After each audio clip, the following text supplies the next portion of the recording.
మాకు అనుమానం ఎప్పుడు వచ్చిందంటే ఈయన జపాన్ పర్యటన అని చెప్పి ఇక్కడికి వెళ్ళి తప్పించుకపోయినప్పుడు అనుమానం వచ్చింది మాకు. ఆ రోజు జపాన్ అని చెప్పి జపాన్లో ఎవరో ఈయన పిలిచినట్టు ఉరికిండు. చూస్తే కరెక్ట్గా అప్పుడే ఈడీలో A1 A2గా రాహుల్ గాంధీ గారిని సోనియా గాంధీ గారిని పెట్టారు. దేశంలో ఉన్న కాంగ్రెస్ నాయకులు అందరూ స్పందించారు.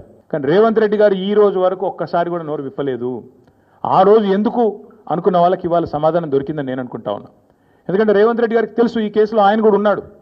సహజంగానే ప్రభుత్వంలో ఉన్నాడు కాబట్టి ఇంటెలిజెన్స్ వ్యవస్థ ఉంటుంది కాబట్టి ఆయనకు సమాచారం ఉంది ఈ కేసులో మీరు కూడా ఉండబోతున్నారు అని చెబితే అప్పటి నుంచి ఇప్పటి వరకు నోరు తెరవలేదు.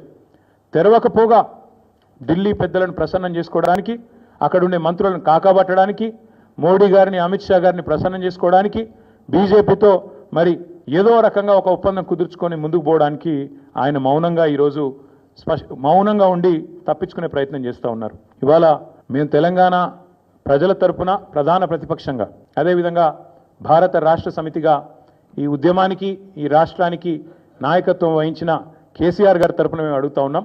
ఖచ్చితంగా రేవంత్ రెడ్డి అయితే తప్పుకోవాలి, లేదా కాంగ్రెస్ పార్టీకి సిగ్గుంటే, కాంగ్రెస్ పెద్దలకు నైతిక విలువలుంటే వెంటనే ఆయనను తొలగించాలి.